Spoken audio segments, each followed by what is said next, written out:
Capítulo 13. El protegido. Y esa fue la historia. La historia de amor jamás contada. La historia de cómo le dieron una religión a un imperio o un imperio a una religión. La historia que cambió la historia. La historia de cómo Pablo reemplazó a Jesús como el hombre más importante de esta historia. Y mientras Roma crucificó a Jesús, con Pablo se comportó de una manera diferente, como si se tratara, irrisoriamente, de una película de Hollywood sobre el anticristo. El recorrido de Pablo culminó con su llegada al centro de poder.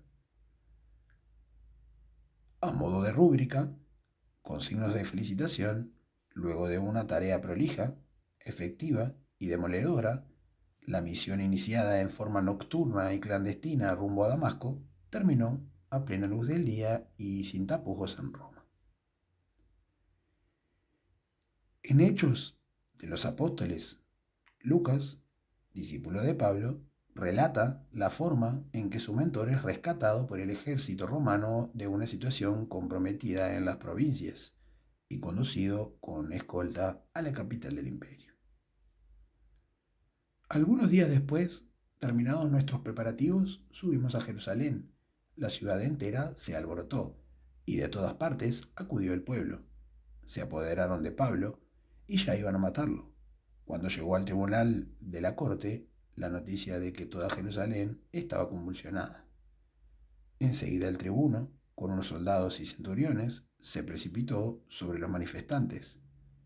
Al ver al tribuno y a los soldados, dejaron de golpear a Pablo. Pablo dijo al tribuno: ¿Puedo decirte una palabra? ¿Tú sabes griego?, le preguntó el tribuno. Yo soy judío, dijo Pablo, originario de Tarso, ciudadano de una importante ciudad de Cilicia. Hechos 21, 15 al 39. El tribuno fue a preguntar a Pablo: ¿Tú eres ciudadano romano? Y él le respondió: Sí. El tribuno prosiguió: A mí me costó mucho dinero adquirir esa ciudadanía. En cambio, yo la tengo de nacimiento, dijo Pablo. Hechos 22, 27 al 28. A la mañana siguiente, el Señor se apareció a Pablo y le dijo: Ánimo, así como has dado testimonio de mí en Jerusalén, también tendrás que darlo en Roma. Hechos 23, 11. Nuevamente brota la comunicación de Pablo con una voz que le habla desde las alturas. ¿Quién necesita las enseñanzas del Jesús humano cuando se obtienen claras directivas de un diálogo fluido con una supuesta entidad superior no humana? Pablo se embarcó entonces rumbo a Roma, destino que también alcanzó Pedro, pero con suerte muy distinta. Cuando Pedro finalmente cayó en la cuenta del engaño en el que lo habían enredado, trabó una enemistad con Pablo más fervorosa aún que la amistad que habían mantenido hasta ese momento. Ambos se distanciaron, y cada uno llevó su posición al extremo de sus posibilidades. Para Pedro, eso significó la crucifixión. Accedió sin oponer resistencia, pero se aseguró de que le concedieran, como último deseo, que la cruz fuera clavada al revés y murió cabeza abajo. La interpretación oficial de este pedido de Pedro supone que él no se consideraba digno de fallecer como Jesús, y entonces eligió un tormento aún peor. Pero podría haber una nueva mirada. Si la intención de Pedro era mostrarse inferior a su maestro, resulta, en cierta medida, contradictorio que hubiera solicitado padecer un martirio mayor. Existe la posibilidad, entonces, de que la intención de Pedro fuera otra, dado que, en la lucha de los bandos, él se había alineado en su momento con Pablo y enfrentado a Juan y María Magdalena, quien, según la hipótesis de este libro, sostenían que Pablo era el anticristo. existe la posibilidad de que al llegar a Roma y ver lo que verdaderamente estaba pasando y lo que realmente estaba haciendo su compañero de dupla, Pedro haya querido enviar un último mensaje al mundo, y en especial a Juan y a María Magdalena.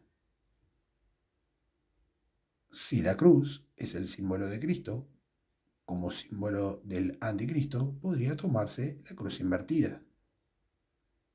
Al solicitar que lo crucificaran de esa manera, tal vez Pedro, en el suspiro final, estaba tratando de decir que había tomado conciencia de que al elegir un bando en la lucha política que se dio cuando Jesús ya no estaba, él se había cruzado a la vereda del anticristo.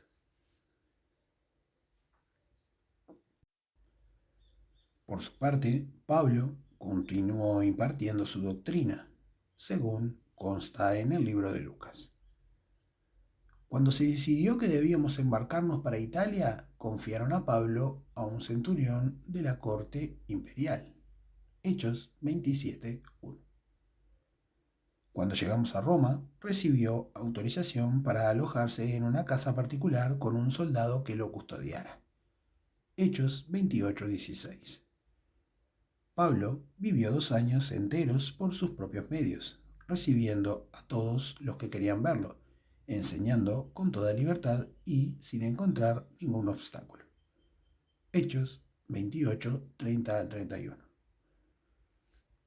Mientras Pedro moría martirizado en Roma, Pablo encontraba allí refugio, protección y condiciones propicias para su labor.